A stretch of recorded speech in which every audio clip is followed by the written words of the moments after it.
Hello par ici, j'espère que vous allez bien en ce début d'année, que vous avez apprécié la première vidéo, le bilan lecture.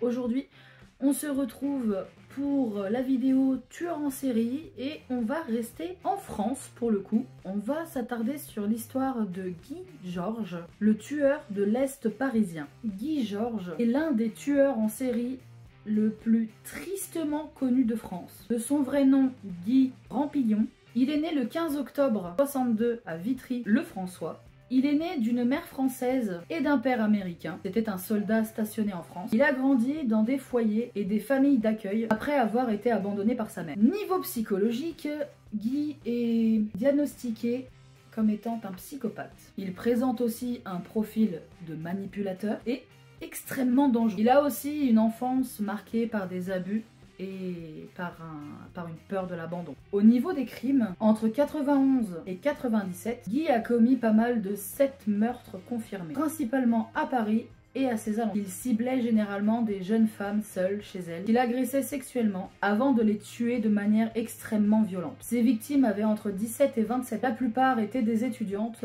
ou des femmes actives. Son mode d'emploi était méthodique. Il repérait ses victimes, les suivait jusqu'à chez elles, puis les agressait avec une extrême brutalité. Au niveau des arrestations, les policiers ont eu du mal à identifier Guy Georges à cause de l'absence de témoins et du manque d'indices. Cependant, les progrès en matière de comparaison d'ADN ont joué un rôle clé. Il a été arrêté en 98 suite à l'identification de son ADN sur les victimes. Il a été arrêté dans un bar parisien après des années de traque. En 2001, Georges Guy a été jugé pour les 7 meurtres et son procès a attiré une grande attention médiatique en raison de l'horreur de ses actes et des témoignages poignants des familles des victimes. Il a été condamné à la réclusion criminelle à perpétuité avec une période de sûreté de 22 ans, ce qui signifie qu'il est peu probable qu'il sorte de prison, qu'il soit libéré un jour. Les répercussions. Cette affaire a mis en lumière des failles dans la gestion des fichiers ADN de France à l'époque. Elle a également renforcé les moyens légaux pour traquer les criminels en série. Elle a également inspiré plusieurs ouvrages et documentaires, notamment l'affaire Guy Georges, la traque d'un tueur en série, et des épisodes dans des émissions comme Faites entrer l'accusé. Passer à quelques anecdotes sur Guy Georges. Le surnom tueur de l'Est parisien, il a été surnommé ça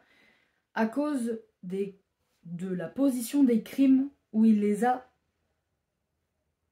faits. Parce que du coup, il a tué principalement dans les quartiers est parisiens, comme la Bastille, Nation et les environs. Ce surnom a contribué à donner une atmosphère de terreur dans ces quartiers dans les années 80. Deuxième, il a échappé à la police plusieurs fois. Avant son arrestation définitive en 98, Guy Georges avait été arrêté plusieurs fois pour des délits mineurs, mais les autorités n'ont jamais relié son ADN aux scènes de crime. Lors d'une arrestation pour vol en 95, il a failli être identifié, mais son ADN n'a pas été comparé à celui retrouvé sur les scènes de crime. C'était sûrement une faute de coordination entre la police. En 97, il avait même été interrogé dans l'enquête sur un meurtre. Mais preuve de faute directe, il a été relâché. La dernière chance d'une policière. Une anecdote marquante concernant Martine Monteil, chef de la brigade criminelle à l'époque. Elle était déterminée à arrêter Guy Georges, qu'elle l'appelait son fantôme. Lorsqu'elle a reçu les tests ADN en 98, qui confirmaient l'identité du tueur, elle a mobilisé toutes les équipes pour l'arrêter rapidement, en craignant bien évidemment qu'il fasse de nouvelles victimes. Son arrestation. Lorsqu'il a été arrêté dans un bar parisien, il a tenté de s'enfuir en courant. La police a dû le plaquer au sol pour l'interpeller. Il a ensuite gardé son calme, troublant pendant son interrogatoire, admettant toutefois ses meurtres, mais avec une absence totale de remords. Une de ses victimes avait prévenu la police avant d'être tuée. Pascal Escarfile, une de ses victimes, avait déposé une plainte pour harcèlement contre un homme qui la suivait depuis quelques jours avant son meurtre. Malheureusement, la plainte n'a pas été prise au sérieux et elle a été assassinée quelque temps après. Une double personnalité troublante. Guy Georges avait un côté extrêmement manipulateur. De l'extérieur, il était considéré comme un homme charismatique et poli, ce qui lui permettait de se fondre très facilement dans la... Mais en privé, il nourrissait une haine envers les femmes, une haine profonde qu'il, du coup, projetait sur ses victimes. 8.